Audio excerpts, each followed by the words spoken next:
Okay, then what we'll do is we'll practice few more problems based on the same concept.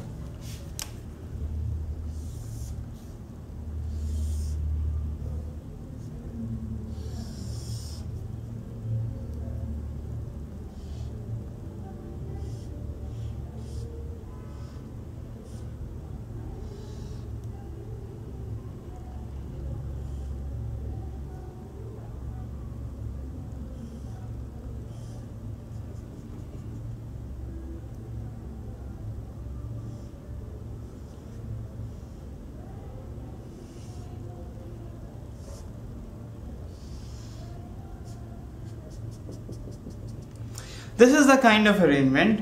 This block is, this wedge is fixed. This is fixed.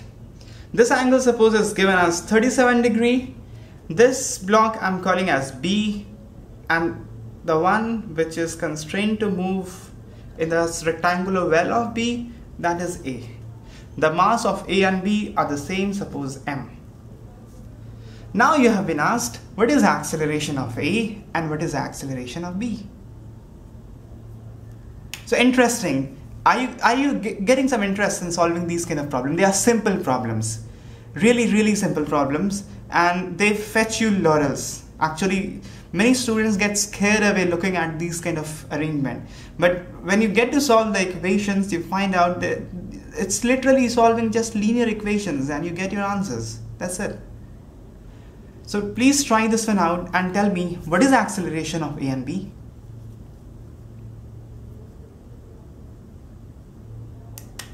Okay, I'll give you the answer. The acceleration of B would be 4 by 3, whatever the unit meter per second square, and acceleration of A would be 4 by 3 root 2 meter per second square. You got it? Did you get it? You got it. Good. Now let's see. All you have to do is write the Newton's second law of motion. That's all. You don't have any other formula or equation to deal with in this up to what we have studied in this chapter. So let's write Newton's second law of motion. Now the problem was greatly simplified by telling that this wedge is fixed. Otherwise you will have to write one more equation. But for now the given case is pretty simple. What you have to do is write the Newton's second law of motion. Now write one equation along the wedge, along the slope, along the inclination of the wedge. Now what would be happening? B would be sliding down, and if B have to slide down, this string has to be loosed for B to go down. For this to be loosed, A have to go up. So A will be going up and down along with B, and B would be coming down along the inclination of A. So what I'm going to do, I'm going to write Newton's law of motion along the inclination of the wedge. So the net force, I'm taking A and B as my system. So this tension in this part of the string, that becomes internal force. Normal reaction between A and B, that becomes internal force. The only external force is this T for the system A and B. So force downward, the inclination would be, net mass of the system would be M plus M, 2m g sine theta. mg cos theta is perpendicular to the plane, mg sine theta is along the inclination. We know that. mg sine theta is downward minus t. This is the net force downward. This should be equal to mass into acceleration. The total mass is 2m, and let the acceleration be b towards down the plane. Okay, and the acceleration of A down into the well, let that be small a. Now small a is perpendicular to the plane of inclination. So there is no component of a small a when this block A is going down the plane. So the component of a small a will not be there. The net acceleration of A along the plane would be B, because A is perpendicular to B. So this is the net force of the system A and B down the plane, and the net acceleration of the system would be B. That will be total mass into acceleration. So this is one of the equations. So if you put sine theta here as 4 by 5, you'll get sine theta sine 37 degree is 3 by 5. So 6 mg by 5 minus t is equal to 2 mb, right? This is one equation. And the other equation that you're going to write for Newton's second law of motion is this, for the motion of this block A. For the motion of block A, what you have is, you're writing Newton's second law of motion in the plane perpendicular to the plane of the wedge, this plane. Along this plane, what's happening is the net force is mg cos theta, isn't it? Perpendicular to the plane, minus t. This is the net force along this line. Fine.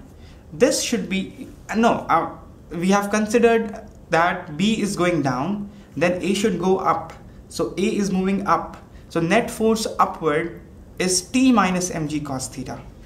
And that should be equal to mass into acceleration, A. Now, from these are the two equations. Now there are three variables, as you can see, A, B and T.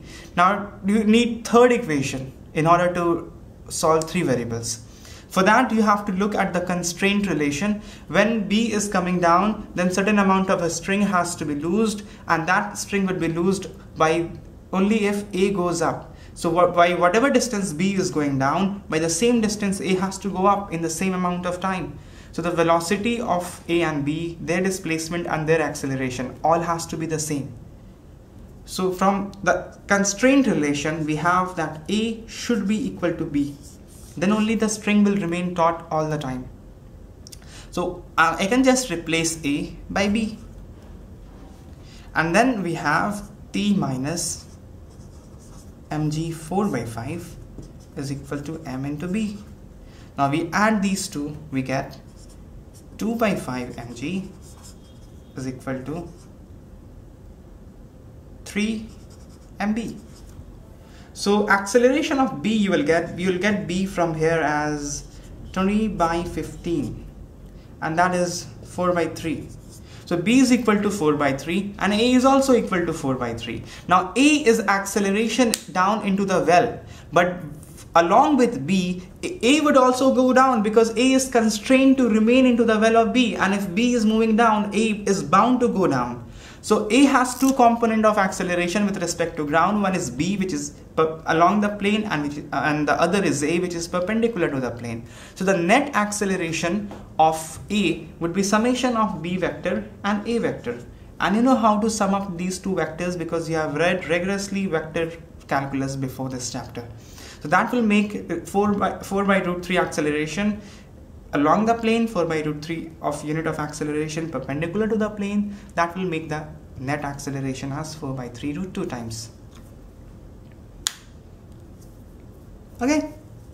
So what did we do? We just wrote Newton's second law of motion. That's it.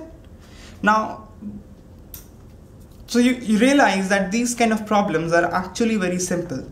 You just need to write down the equation of motion and solve the linear equations that develops from there. That's it.